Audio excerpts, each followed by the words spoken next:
Hello friends, welcome to let's fab. आज का हमारा टॉपिक है butt weld joint of unequal thickness plates as per ASME section 8 division 1। यानी कि but weld joint करने के लिए जो अनइक्वल थिकनेस के प्लेट्स होते हैं उसमें जॉइंट करने के लिए कुछ एएसएमई के कुछ रूल्स है जिसको हमें फॉलो करना होता है।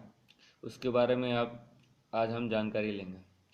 तो हमने नीचे एक सेक्शन दिखाया हुआ है जहाँ कि दो प्लेट्स कंसीडर करते हैं। ये एक प्लेट और एक प्लेट जोड़ना है हमें।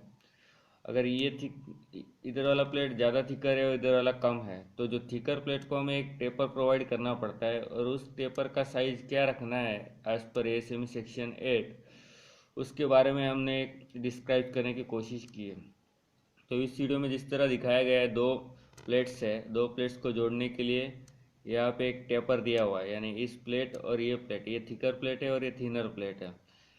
इसमें y जो है वो इस दोनों प्लेट का ऑफसेट डिस्टेंस है। यानी इस प्लेट का थिकनेस और इस प्लेट की थिकनेस में जो डिफरेंस है वो y है। और l जो इसका टेपर दिया हुआ है उसका साइज है। तो इसका जो मीनिंग बन जाता है l इज ग्रेटर देन और इक्वल टू 3 टाइम्स y।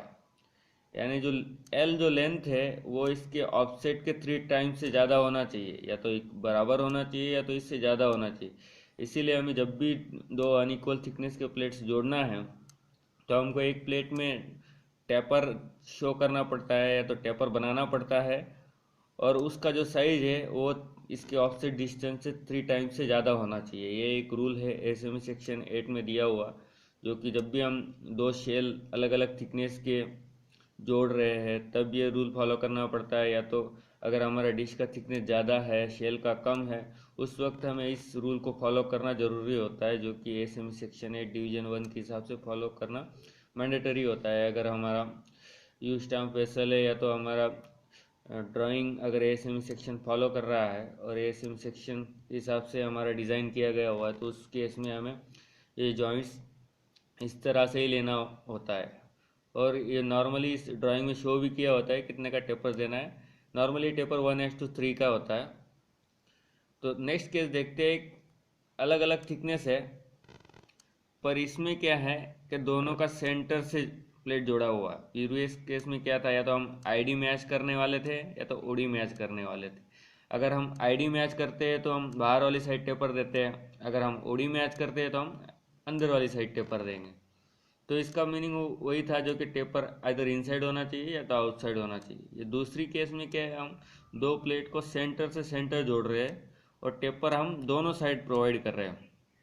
इसका भी टेपर रखने का रूल यही है, जो इसका रूल है वही है। इसका जो लेंथ है टेपर का वो 3 टाइम्स y से ज़्यादा होना चाहिए या तो बराबर होना चाहिए। तो ये सेम के मतलब जो दो सेंटर से जोड़ा जाता है इस केस में दोनों साइड टेपर देना पड़ता है एल साइज का 3 टाइम्स y टाइम्स का। L is greater than equal to 3 times y। तो इस केस में दोनों साइड टेपर प्रोवाइड करना पड़ता है, इसीलिए ये केस प्रीवियस केस से डिफरेंस था, इसलिए हमने इसको डिस्कस किया है। इसमें दो इम्पोर्टेंट बात ये है कि टेपर हमेशा थिकर प्लेट को ही प्रोवाइड करना है। टेपर हमने देना है जो हमारा प्लेट का थिकनेस ज़्यादा है, जो थिकर है उसी को टेपर प्रोवाइड करना है। और मिनिमम टेपर का लेंथ 3 टाइम्स ऑफसेट डिस्टेंस से ज़्यादा ही होना चाहिए, या तो मिनिमम 3 टाइम्स तो होना ही चाहिए। ये इसके रूल्स है जो हमें एएसएमई सेक्शन 8 के हिसाब से फॉलो करना पड़ता है और हमें फॉलो करना चाहिए। इसी तरह हमने इस वीडियो को डिस्क्राइब किया है। उम्मीद है आपको हमारा वीडियो पसंद आएगा। आपको अगर हमारा वीडियो पसंद आया तो ज़रूर लाइक कीजिए, हमारे चैनल को सब्सक्राइब कीजिए। Thank you for watching.